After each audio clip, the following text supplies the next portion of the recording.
Hey you guys, today I'm here for another episode of Broadway Time at Carmine. I'm here with members of the cast of Rolling Thunder Off-Broadway.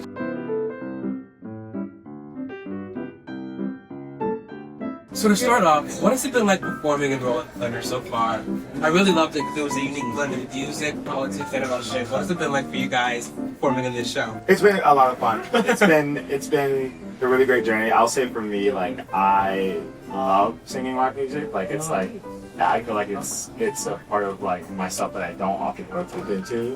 So getting to perform this music, you know, and in the way that this show contextualizes it, you know, stories from veterans who experienced what it was like to fight back then and to, you know, exist back then, and also to sing it with such incredible rock stars like these. It's been a learning lesson. I'm always taking notes. And it's been a real treat for sure. Absolutely. I think one of the most incredible things has been watching. We have a number of veterans that come to the show every night, and you know, we as you saw, we do a little nod to them at the end of the show. They get to identify themselves, and you know, get a good like round of applause, and hearing their reactions and seeing their reaction, their like emotional response to, you know, what we've done on stage that night has been really, really moving and really memorable. So Drew, starting off with you, what I loved most about his journey is how emotionally intense it was. It really goes through a really cool arc during the show. How did you approach building that arc for drama? I don't know, for me it's mainly all in the script and art. We had a very collaborative rehearsal process. It was just there in the text, you know, because he goes from this wide-eyed kid who gets sucked into this war through propaganda. At the time, they were selling him the idea that this is going to be an adventure, that he gets to go out and see the world, and then reality really hits when he gets there, and the things that he's seeing, and oh, this isn't a vacation. And he goes from, it's really, you watch this boy turn into a man over the course of 2 hours, and he grows up. Well, this is staring at us, so let's dig back in, shall we? It's funny, a lot of you guys have done Hamilton. Yeah. How many of you? Which one of you have done Hamilton? All of you raise your hand. Raise your hand. Crazy. And I mean, around the table, you guys have so many different credits. What is it like? Almost throwing a concert. It felt like a concert. I thought it was at a concert. What is it like? Everybody can speak on this, doing a show like that. It's surreal. I think that also having like a live band on stage, where not every show people will sing. I think we were super hyped the other day. One drummer, Grant, was like throwing in his fills. It's really and shredding on the guitar. Yeah, different every time. It's very, very different than anything experience on the table. Yeah. There's a set score every day. Yeah. There's a lot of moments where we get to like celebrate the band in the show and like actually react to them in real time. That's us like legitimately reacting to them. Like we're not like acting in those moments. Like in the letter, Grant has these moments where he just goes off every night. It's like different, and we're all like, and then we get to throw it back to him. It's so fun. What's incredibly unique about this show is that it's more of a concert than anything else that I've done. But I do a lot of work with bands and a lot of kind of concert work outside of this. So it's nice to be able to do that and kind of do my thing. Erin and Ethan, what is it like covering all these different roles in the show? I mean, each character's so different, and this score is no joke. Amazing having Erin as my swing sister out there, but it's kind of, because it's a small cast, it's like once you learn one track, you're talking to Andy and Thomas here, and then whenever you're Thomas, you're talking to Johnny and Andy. So kind of, you think of it as like little puzzle pieces, and then you kind of just know all the puzzle pieces. So even if you're not exactly sure what he's going to do, you know that I'm this person, I talked to him there, so I know when I'm him, I'm going to stand here and receive it from him. So yeah.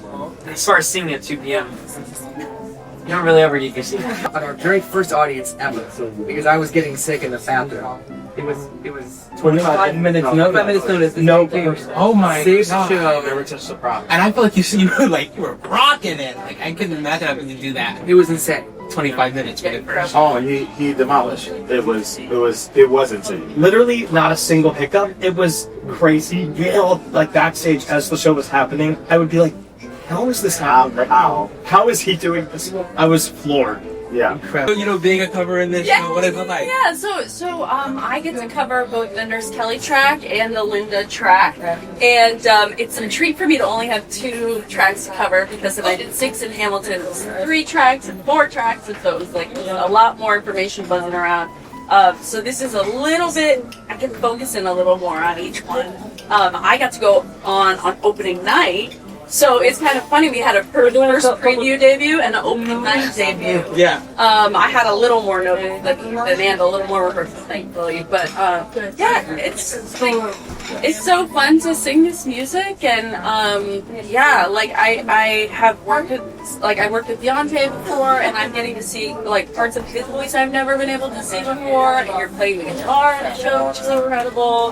And yeah, I think there's a lot of, like, it is rock music, but there's lots of different kinds of rock music, lots of different styles in that, and I feel like we get to explore our instruments by getting to sing that.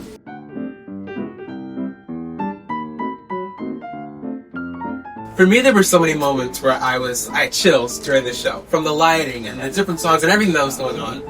What are the moments for you guys every night where you get chills during these shows? There's a moment at the end of the show where we have this like kind of dual monologue, you know, happening at the very end, and then they put some stats on the side and you turn around and you can hear the audience like gasp. There's a moment a little bit into Act 2 where Daniel gets to take center stage and sing People Get Ready, and we just get to walk out from the wings and stand behind him and support him in that number. And that gives me chills every single night. Just he's incredible. Yeah. Ethan?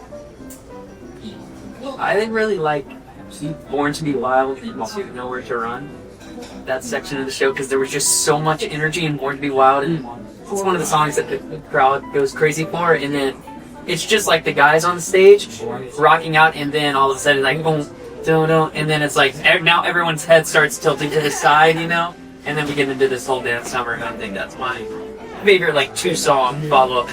Well, now we're going to play Broadway Time Quick Round. Rapid fire Broadway questions. Favorite Broadway show? Les Miserables.